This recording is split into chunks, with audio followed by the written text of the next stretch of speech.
Seringkali orang merasa ragu untuk memelihara ayam kampung jenis yang baru karena mengkhawatirkan bagaimana nanti pemasarannya. Lah, sekarang bagaimana dengan ayam KUB? Simak videonya sampai habis.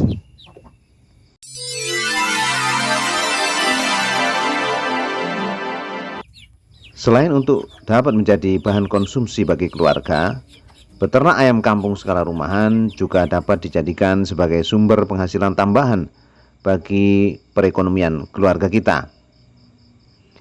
Hal ini dapat terjadi apabila hasil peternakan skala rumahan kita itu dapat dijual dan laku di pasaran dengan harga yang pantas. Kenapa harus dengan harga yang pantas? Karena walaupun peternakan kita itu kecil-kecilan dan skala rumahan saja, tetapi tetap saja kita mengeluarkan modal setiap harinya untuk memberikan pakan yang layak bagi ayam-ayam kita itu. Karena ayam-ayam tersebut tidak akan berproduksi dengan baik apabila kita tidak memberikan pakan yang layak untuk konsumsi sehari-hari mereka. Itulah sebabnya maka apabila ayam kita itu dibeli dengan harga yang tidak layak, tidak pantas, dengan harga yang murah, tentu kita akan merasa rugi. Karena kita sudah mengeluarkan biaya untuk membeli pakan setiap hari, tetapi ketika dijual harganya tidak layak atau tidak pantas. Akhir-akhir ini banyak sekali ayam-ayam jenis atau varietas baru yang dihasilkan dari persilangan dari jenis ayam satu dengan ayam yang lainnya, yang dibudidayakan oleh masyarakat kita di Indonesia terutama. Jenis ayam ini bermacam-macam sekali dengan banyak nama dan dengan banyak varietas. Saya tidak dapat menyebutkan satu persatu dari varietas baru ini karena keterbatasan pengetahuan saya tentang ayam. Tetapi pada kesempatan kali ini saya ingin bercerita sedikit tentang pengalaman saya memelihara salah satu varietas atau salah satu jenis ayam dari hasil persilangan tersebut. Ketika itu saya membeli DOC dengan harga yang lumayan mahal, dengan harapan nanti setelah sekian hari atau sekian bulan saya dapat menjual DOC tersebut dengan bobot sekian, ya, minimal 8 on, dengan harga seperti harga ayam kampung atau bolehlah agak sedikit di bawah ayam kampung. Akan tetapi kenyataannya setelah saya melihara dengan mengeluarkan biaya yang tidak sedikit untuk ukuran orang-orang seperti saya, dengan konsentrat yang baik, dengan pemeliharaan yang baik, ya, setelah hari yang diekspektasikan atau hari yang diperkirakan sudah panen, maka ayam-ayam tersebut dibeli atau ditawar oleh pedagang, oleh pembeli, ya, dengan harga yang sangat murah. Sehingga pada waktu itu timbullah kekecewaan saya terhadap jenis ayam tersebut. Ketika membeli DOC dijanjikan harga ini sama dengan ayam kampung ini, Pak. Nanti kalau panen ini harganya sama seperti ayam kampung, dagingnya juga sama seperti ayam kampung. Pembeli juga tidak akan rewel karena ini adalah ayam kampung juga, katanya seperti itu. Tetapi ketika panen berbaliklah keadaan. Mereka, yakni para pembeli, ini menawar dengan harga yang sangat murah, sehingga apabila dikalkulasikan hasil penjualannya hanya sedikit di atas dari dari modal pembelian DOC-nya.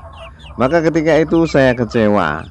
Akan tetapi walaupun demikian saya tidak kapok beternak ayam, karena memang saya suka dengan peternakan ayam ini, walaupun hanya skala kecil-kecilan, karena ukuran saya memang orang kecil.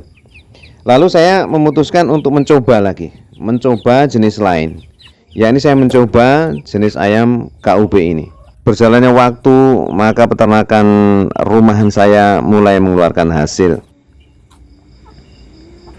Dan sebagai orang kecil yang berpenghasilan kecil, maka hasil peternakan rumahan saya itu pun mulailah saya pasarkan, yakni saya jual kepada pedagang ayam atau pembeli ayam, maksud saya pembeli ayam kecil-kecilan di pasar dekat dengan rumah saya. Akan tetapi kali ini ternyata pengalaman saya berbeda dengan peristiwa pemeliharaan ayam yang jenis yang kemarin.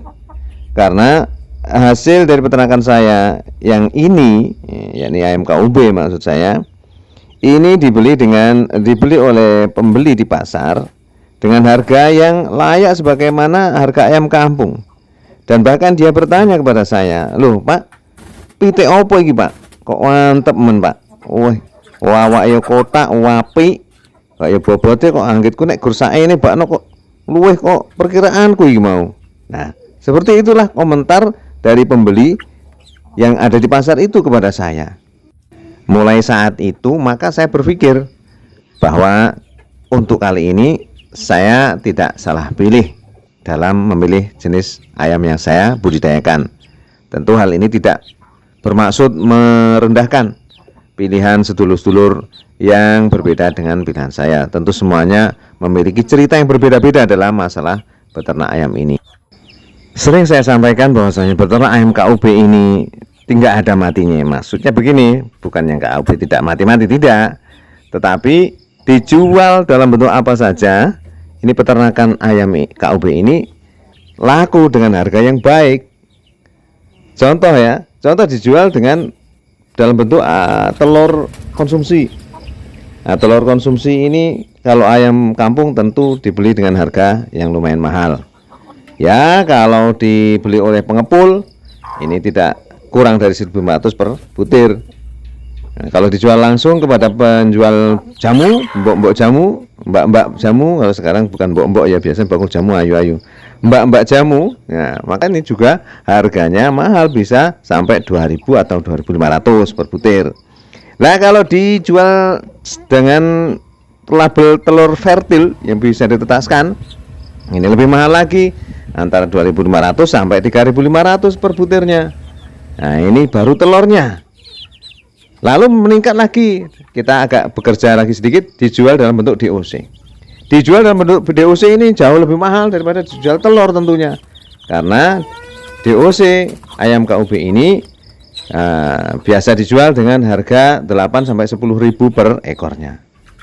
Nah, kalau di tempat saya ini 9.000, saya ambil tengah-tengahnya saja. Ini kalau dijual dalam bentuk DOC. Nah, terus kalau kita punya waktu lagi yang luas, punya lagi kandang ya untuk membesarkan lagi setelah, maka kita jual dalam bentuk pedaging juga. Ini laku keras karena pedaging ayam ini ayam kampung kok. Rumah makan itu tidak menolak kalau ayam ini, karena dia ayam kampung asli Indonesia. Dagingnya sama dengan ayam kampung, rasanya sama juga.